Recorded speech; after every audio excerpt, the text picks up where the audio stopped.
Welcome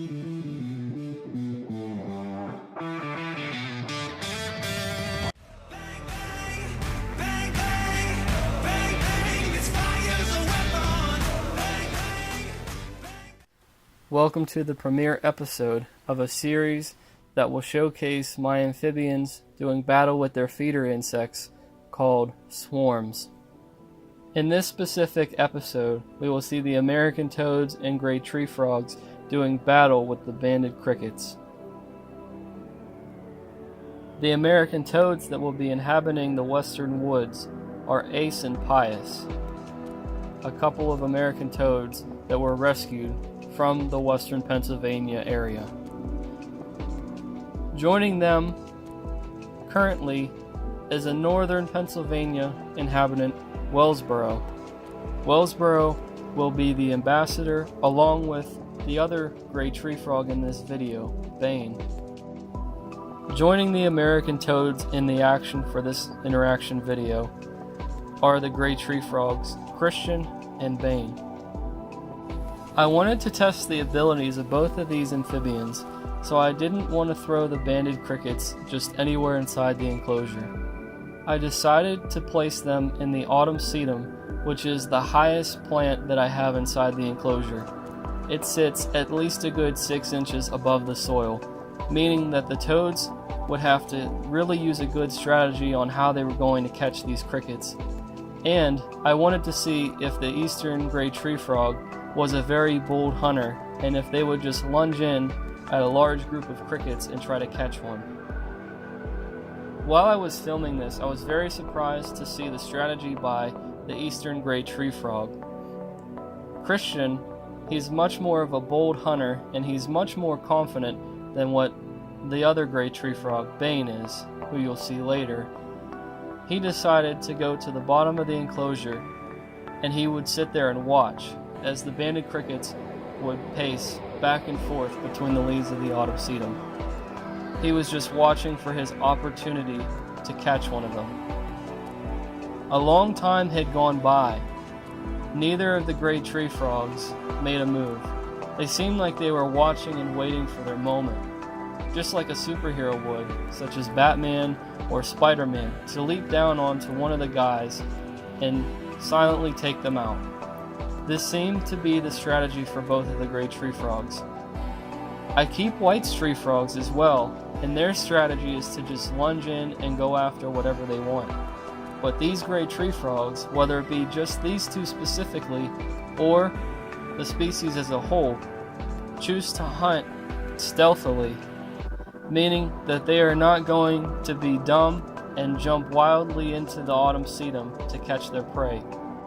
Bane showed one of the most intelligent strategies for any amphibian that I've ever watched catch prey. He was on top of one of the hides, closest to any of the banded crickets, but as he was trying to be stealthy, he chose to go to one of his favorite spots in the entire enclosure. He chose to go on top of the Mist King nozzle. At first I wasn't sure of why he chose to go up top. I thought that he was just going to go back to sleep since he didn't catch any insects. He normally would sleep up there as it's the highest spot on the enclosure. Just as he went up to try his strategy, a banded cricket tried to make a break for it, and Ace nailed it. She immediately realized this was not the same insect that she'd been used to eating.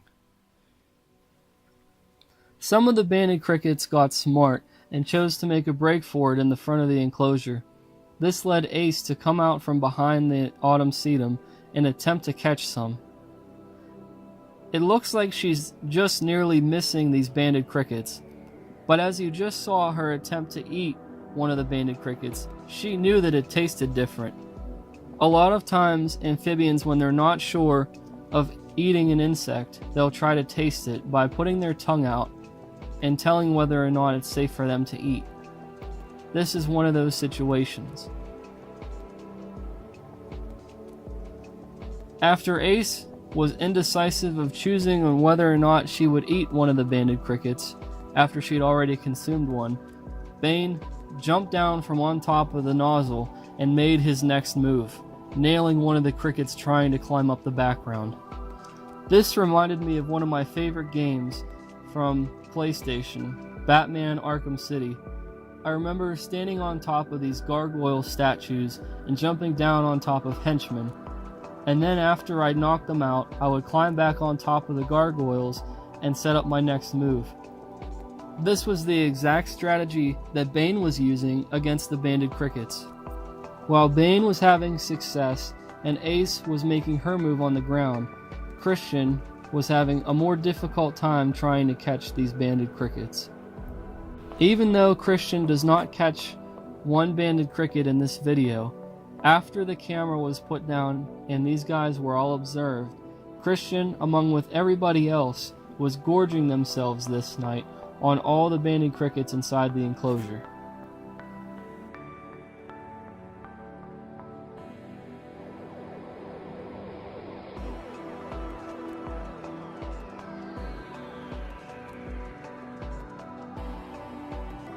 After Ace had no success in the front of the enclosure, she went back behind the autumn sedum to see if she could have the same kind of luck.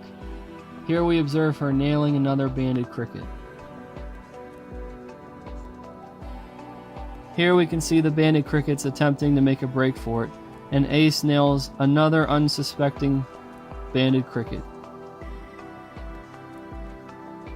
In the first episode of the Swarms battle, the gray tree frogs and Ace were the first to be aware of this encounter with the banded crickets. The very next opportunity for feeding day, the American toads were not going to miss this opportunity, as everybody was out for this feed. You can find out what happens next time on the upcoming video of the swarm battles, when the American toads begin their assault on the swarm of banded crickets that's invading their habitat. Along with the eastern gray tree frogs, the toads are very hungry. This will make for a very interesting continuation to the first video. I have 3 more vivariums that I have to construct by the end of next year.